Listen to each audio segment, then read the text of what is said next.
Okay, here is the argument. We have the three premises, P1, P2, P3, and the conclusion is M.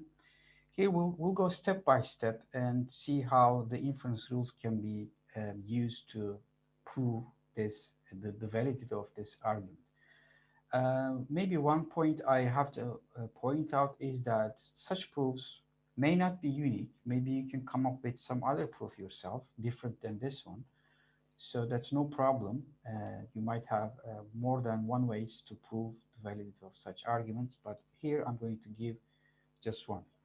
In the first step, well, this should be P3 because T and S is premise number 3. So from that, we apply the inference rule called simplification, which means T and S is true, which means T and S separately must also be true. So that entails T. Okay, premise number 3 entails T. And in the second step, the result of this first line, number 1, along with premise 1, T implies M or E, apply modus ponens. I have an implication, and I also know that the antecedent T is true from this first line of argument.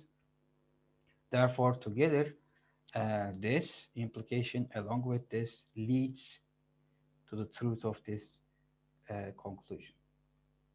Okay, so that is M or E.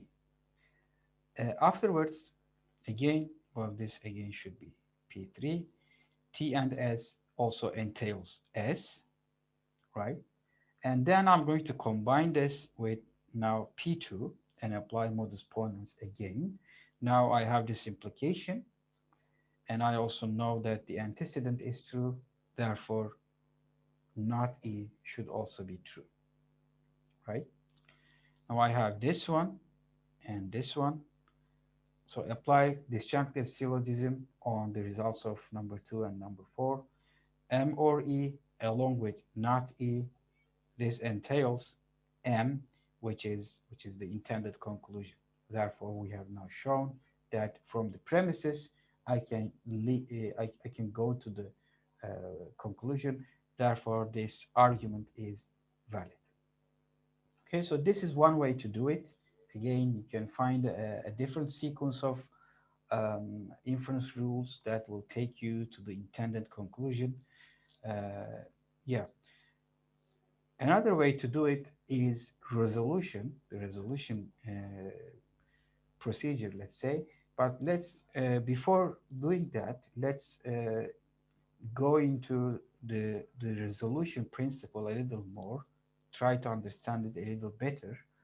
Now, here we have a couple of definitions first. A propositional variable like P, Q, R, etc., or its complement, okay, its negation, is called a literal in this context. And a disjunction of literals is called a clause. So something like P or Q, P or not Q or R, Q or not R, P or not Q or R. These are all called clauses, okay? For instance, this one, P and Q, this is not a clause because you have a conjunction here.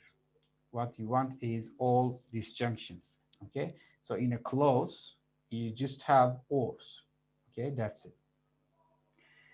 If you have conjunction, like if you have and, you just break it down into different premises, into different clauses, okay? So for instance, if you have P and Q, just write it as P, Q, as two different premises, okay?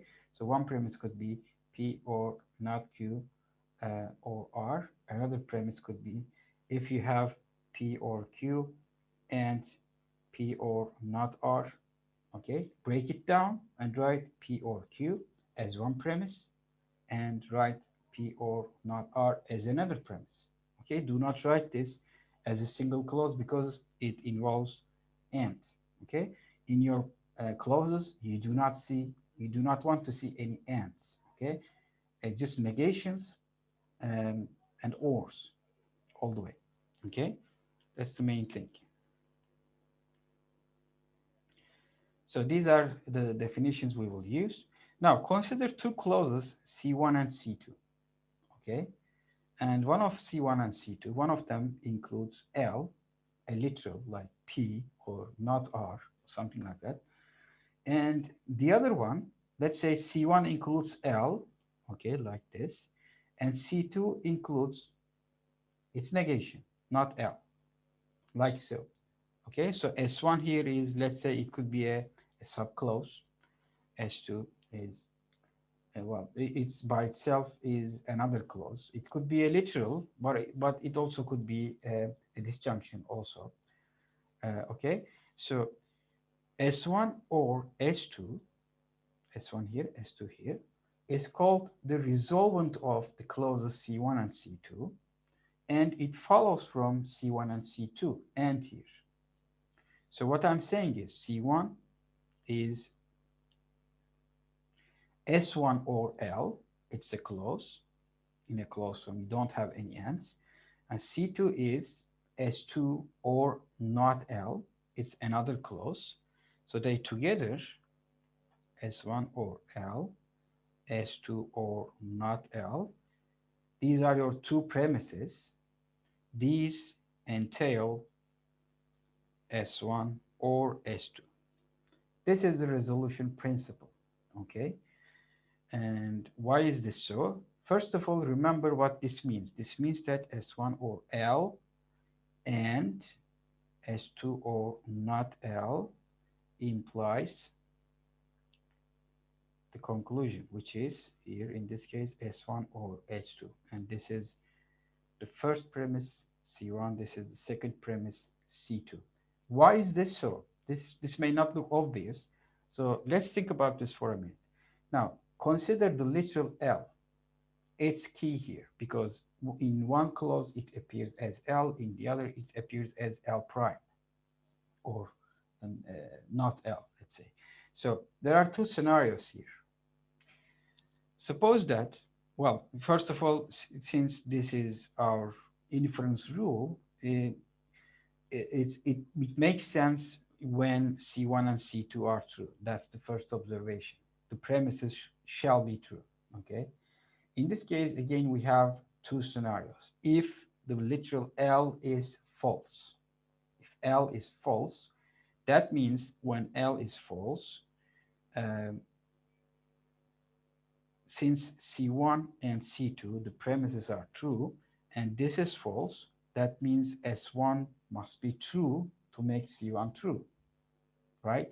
Because otherwise, we know that L is false. If S1 is also false, C1 cannot be true, okay? But the premises must be true. Therefore, in that case, S1 is true. In the alternative scenario, right, if L is true, right, in which case, not L here is false, but we know the premise C2 is true, which means S2 must be true, okay? So when you look at this statement, the conclusion, you see when L is false, S1 is true. When L is true, S2 is true. So in either scenario, one of these, at least one of them is true, which means in either scenario, S1 or S2 will be true, right? That means when C1 and C2 are true together, this will also be true, which makes this implication true. Hence, the inference rule resolution is true. Okay, simple as that. Now, we will see how this is applied to this example.